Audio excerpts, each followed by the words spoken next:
Hello दोस्तों, स्वागत है आपका हमारे YouTube channel TET Fact Academy में। मैं हूं शशिकांत राय और आज की जो बात करने वाले हैं बिहार एस्टेट 2019 को लेकर करने वाले हैं, जिसमें ट्विटर हैंडल के एक रिप्लाई में जो है ये चीज सुनने के लिए आ रही है। और कहां तक उसकी असलियत है, कहां तक जेन्युइन है, कहां तक ऑथेंटिक है, मुझे ये नहीं पता है, लेकिन ये सुनने में बात आ रही है कि बिहार एस्टेट 2019 की जो बहाली होगी वो ऑनलाइन होगी और सेंट्रलाइज होगी। तो यहाँ जो है हम इसी मुद्दे पे जो है बात करने वाले हैं कि ऑनलाइन होगी, उसमें मुझे कोई डाउट नहीं है, लेकिन फिर भी मुझे उसमें सिर्फ 80% ही विश्वास है। मुझे सिर्फ जो है एस्टेट 2019 की जो बहाली है, जो ऑनलाइन होने के लिए जो बात चल रही है और शिक्षा मंत्री कह रहे हैं कि हम ऑनलाइन बहाली कराएंगे, उस पर मुझे सिर्फ 80% ही विश्वास है, 20% भरोसा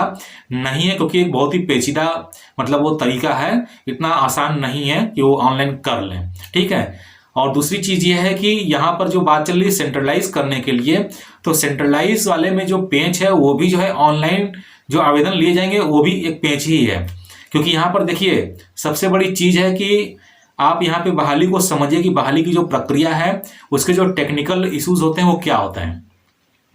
सबसे पहले बिहार शिक्षक बहाली में जो भी प्रक्रिया अभी तक अपनाई जा रही है, चाहे वो आपका जो है माध्यमिक में हो, चाहे आपका जो है इंटर में हो, चाहे आपका 6 से 8 में हो, चाहे 1 से 5 में हो, सबका जो सिस्टम है वो एक जैसा है। पहला सिस्टम क्या है? पहला सिस्टम यह है कि प्रत्येक नियोजन इकाई के स्तर पर जो है विज्ञापन निकाला जाता है।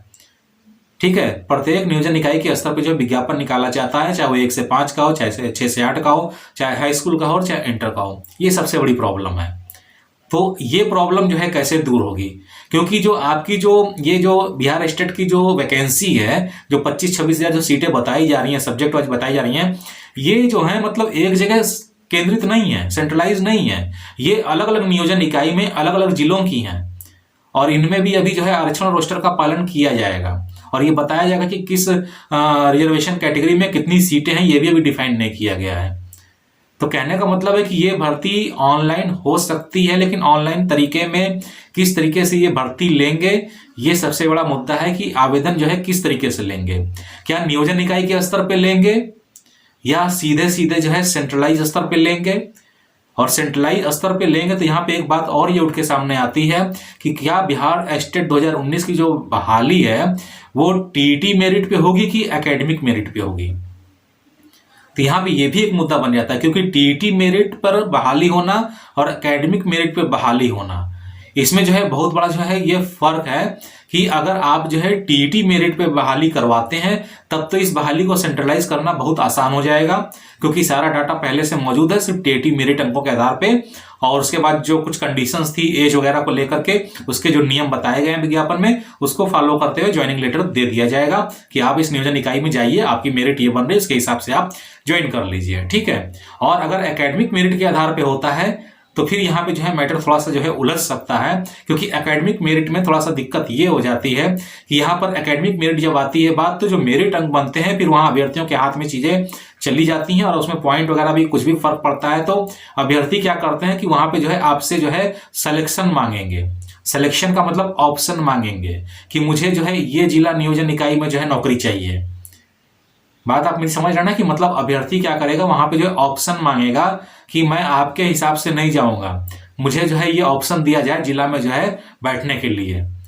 तो सारे ऐसा तो है नहीं कि जो 25-26 हजार जो बहाली है, जो सीट डिक्लेयर की गई है, वो पटना में तो है नहीं, एक राजधानी में तो है नहीं, वो अलग अलग नियोजन इकाइयों में है ना। तो कहीं ना कहीं अभ्यर्थियों से ऑप्शन मांगा जाएगा और जब ऑप्शन मांगा जाएगा कि आप 4-5 जिलों का तो ऑप्शन मांगा ही जाएगा, तो ये जब ऑप्शन मांगा जाएगा कि आप किस जिला में अप्लाई करना चाहते हैं, क्योंकि जब जिला नियोजन इकाई के हिसाब से सीटें बटी हुई हैं, ऐसा तो है नहीं कि 25,000 सीटें एक ही नियोजन इकाई में है, सब अलग अलग जिले में है ना। तो अलग अलग जिले में आपसे आवेदन लिए जाएंगे। आप इस बात को जो है बिल्कुल समझ लीजिए। आप मेरी बात कहने का मतलब यह है कि अलग अलग नियोजन इकाई में आपको जब आवेदन करना पड़ेगा, तो मुझे किसी भी तरीके से ये नहीं लग रहा है कि ये बहाली सेंट्रलाइज हो पाएगी, क्योंकि जब सीटें निकाली गई हैं नियोजन इकाई के हिसाब से, अलग अलग जिलों के हिसाब से, तो इसको सेंट्रलाइज करना थोड़ा सा मुश्किल काम है। और अगर अभ्यर्थियों पे जो है दबाव दिया जाता है कि हम आपको जिस नियोजन इकाई में भेजना चाहते हैं वहां आपको जाना होगा, तब तो ठीक है, अभ्यर्थियों को स्वीकार कर लेते हैं तो बहुत अच्छी बात है, तब तो सेंट्रलाइज हो सकती है, नहीं तो फिर कोई कारण नहीं है। और दूसरी चीज यह है कि अगर इसमें जो है नियोजन इकाई को पावर है,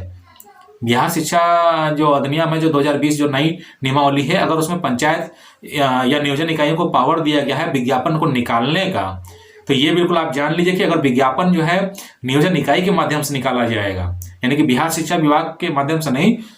नियोजन इकाई के माध्यम से अगर विज्ञापन निकाला जाएगा तो भी ये बहाली सेंट्रलाइज नहीं हो पाएगी।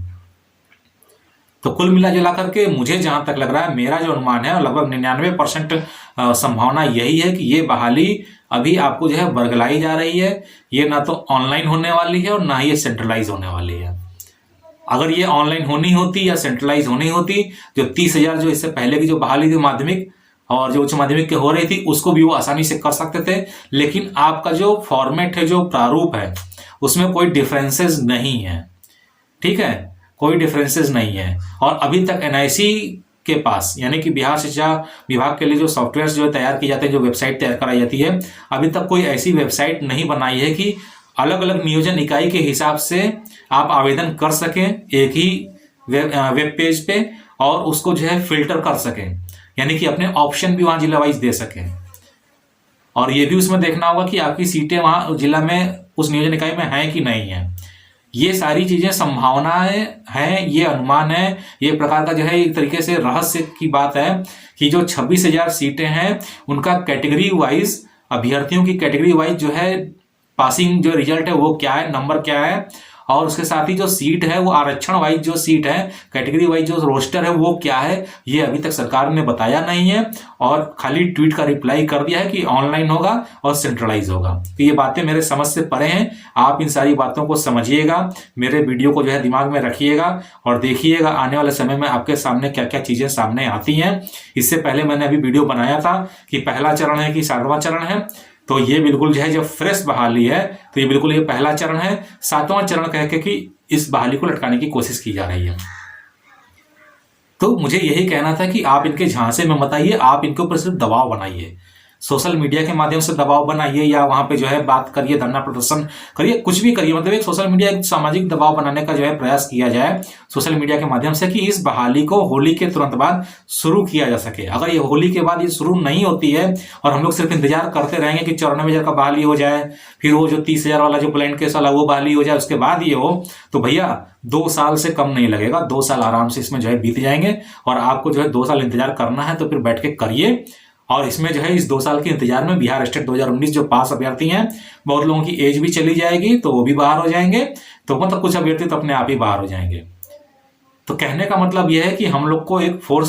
फोर्सली एक दबाव बनाने की कोशिश करनी चाहिए, एक ये मांग करनी चाहिए सरकार से, बिहार शिक्षा विभाग से, कि बिहार स्टेट 2019 की जो ऑनलाइन बहाली है इसमें किसी प्रकार की कोई रुकावट नहीं, किसी प्रकार का कोई लफड़ा नहीं है, तो इस बहाली को सबसे पहले कंप्लीट कराने की जो है कोशिश की जाए। और ये बिल्कुल जो है मुझे बिल्कुल ये अनुमान है और ये बिल्कुल 99% संभावना है कि ये बहाली सेंट्रलाइज तो नहीं हो पाएगी, किसी कंडीशन पे बहाली सेंट्रलाइज नहीं होगी। ऑनलाइन आवेदन लिए जा सकते हैं और उसमें आपसे जिले के ऑप्शन मांगे जा सकते हैं, जहां पर आपको फिर बाउंड कर दिया जाएगा कि इतने ही जिले आप ऑप्शन में दे सकते हैं। और जब बाउंड कर दिया जाएगा तो फिर आपकी जो है बहाली मुश्किल हो जाएगी, यानी कि सब लोग की बहाली नहीं हो पाएगी, क्योंकि फिर वो ऑनलाइन एप्लीकेशन में अगर सारे जिलों का जो है मांग दिया जाए, सारे जिलों का अगर ऑप्शन मांग दिया, 38 जिलों का जो है मांग दिया जाएगा, तो फिर फायदा क्या, कोई फायदा नहीं है। इसमें भी उस कंडीशन में भी अगर हम कहते हैं 38 जिले का ऑप्शन भी दे दिया जाए बिहार स्टेट 2019 में ऑनलाइन आवेदन में, और 38 जिलों पे आप टिक कर दिए, तो भी आपकी गारंटी नहीं कि नौकरी लगेगी। आप इतिहास उठा के देख लीजिए, बिहार जितनी शिक्षक भर्तियां हो रही हैं अदर स्टेट में, जहां ऑनलाइन काउंसलिंग का प्रोसेस चलता है, वहां पर भी लोगों की नौकरी नहीं लग पाती है, क्योंकि गलत जिले का सिलेक्शन कर लेते हैं जहां पे कम सीटें होती हैं और उनकी मेरिट वहां के अनुसार जो है हाई नहीं हो पाती है, लो रह जाती है अभ्यर्थियों की तुलना में, तो वहां भी उनकी नियुक्ति नहीं हो पाती, भले सीट क्यों ना ज्यादा हो। तो उम्मीद है कि आप हमारी बातों को जो है समझ रहे होंगे कि मैं क्या कहना चाह रहा हूं। और अगर ये वीडियो पसंद आया तो वीडियो को लाइक करिएगा, शेयर करिएगा और चैनल को सब्सक्राइब करते रहिएगा कि सारी अपडेट्स हम आपको इस पे देते रहेंगे। तो जल्दी मिलते हैं अपने नए वीडियो के साथ, तब तक के लिए इजाजत दीजिए, धन्यवाद।